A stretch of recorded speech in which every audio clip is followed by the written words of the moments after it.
For the past 2.5 years, Dr. James Helliwell has been president of the BC Anesthesiologist Society. He is stepping down from that position. Dr. Helliwell, good morning. Good morning. Thank you very much for having me. Why are you stepping away from this? I'm stepping away just incredibly frustrated with how the system is. Everybody talks about how the system is broken. We know that in the last decade, the healthcare system has gone from an $8 billion to a $17 billion investment by the taxpayer. Yet we know that the wait list was 74,000 people a decade ago and remains that today. That's 74,000 people waiting for surgery. For the last 2.5 years, I and my colleagues in anesthesiology, despite the fact that we have a crisis in our own profession, viewing that crisis instead of just sort of asking for more to do the same thing, what we've said is, let's change the system, let's make it better. And we've been trying to dialogue with government and to find a reasonable solution to be able to deliver better value to the taxpayer and cut down on that wait list. The operating rooms are a $2 billion piece of the system, and we published a study in the Canadian Journal of Anesthesia showing we can make it 56% better. We think the taxpayer can do better and we can get more people operated on. What I've run up against is the fact that nobody wants to talk about that. You would think that that would be compelling, that we think that we can do 56% better and we can improve quality and get more patients their surgery. And what I'm running up against is the fact that there's a system there that is so entrenched in the way things are done that nobody actually wants to talk about how to make it better. How do you make it better? What could you do? Did you say you could make it 56% better? So one of the things, so what we actually did was we created a study here at Providence Healthcare at St. Paul's, and they were fantastic. And what we realized was that the healthcare system is often viewed as a group of individuals, and it's not. It's a team. Anybody that gets looked after for whatever it is, there's a whole team around them that ranges from the physicians to the nurses to all the paramedicals around them to the people that are cleaning the room and cleaning the operating room. And to make that whole team work together is what it takes to make it better. And we basically re-looked at the team, looked at how we were doing things, and realized that by changing the way everybody did things and by communicating a bit better, we actually made things 56% better. It's not rocket science, but you have to have everybody on side. And instead, there's such a confrontational attitude in the healthcare system and the running of the healthcare system that people don't want to change the way things have been done for the last 30 years. But clearly things are going to need to change. Well, what needs to change? What could you do? I mean, let me make you health minister for a day.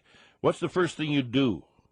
So the first thing that I do is realize that there's a lot of entrenched interests there right now that are working not necessarily for the betterment of the patient, but for the betterment of themselves. And there's a lot of groups. It's not just us. We've talked with a lot of our surgical colleagues, and we want the exact same thing for our patients, is to find a mechanism. Right now, there's no process for us to work together, and the government doesn't want to hear it. The BCMA wants to hear only what they want to hear, and there's no opportunity for physicians like us to actually sit down, work together, and present ideas to the government. Well, let me interrupt at that point, because what would you say to government, and why wouldn't government want to make the system more efficient, more cost-effective? It just doesn't make any sense to me that they wouldn't want to make it better.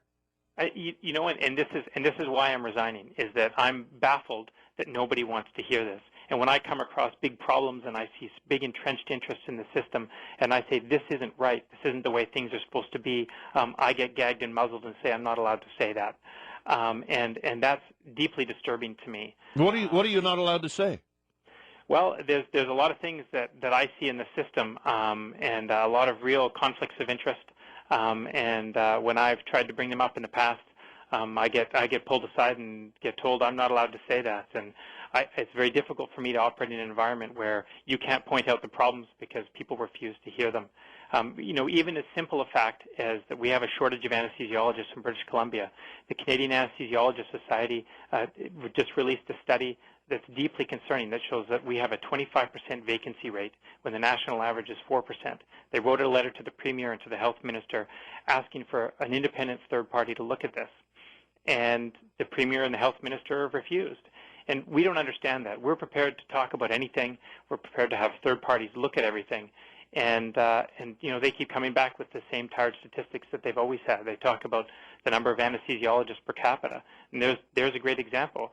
So anybody who comes to BC and works for one day counts to them as an anesthesiologist. Well, we had someone this summer come from Winnipeg. They worked for 5 days and said, forget it, I'm not working in this province, and they left. Well, to the Minister of Health, that's an anesthesiologist, but to the patient, they're not someone who's actually providing care in BC. But who actually can pull you aside and say you can't talk about this? I mean, that seems unfathomable to me. You're a highly skilled professional, well respected. If you have an opinion, surely you can voice it.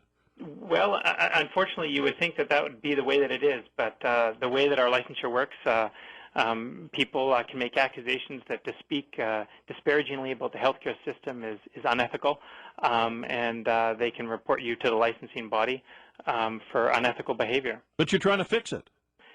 That's what I've been trying to do, and that's really where my frustration lies. Is I'm absolutely baffled, and I've met some incredible people in the management of the healthcare system who truly want to make it better, and they too are being stymied by people who want it to stay exactly the same. It's not working for patients, it's not working for the taxpayer, but they don't want the change because they have too much vested interest to see that change. Now you're stepping down as president of the society, but you're staying on as an anesthesiologist.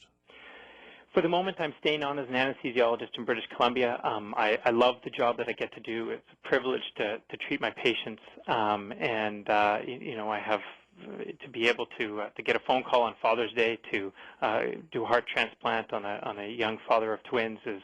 That's the sort of thing that gets me up in the morning. It's the sort of thing that makes me want to make the system better so that everybody can get all the care that they need from the team that exists. Is there a province in the country that's doing a better job? Absolutely. There's quite a few, and in fact, we've presented models that have been seen in other provinces like Ontario. I keep talking about the team approach, that it's not just us, it's everybody. And in Ontario, they have something called the anesthesia care team, where they have physicians and they have non-physicians all working together in order to be able to deliver the best care most efficiently. And we get rebuffed every time we want to talk about changing the system and doing it differently. Dr. Helliwell, thank you for this morning. Thank you very much. I really appreciate your time.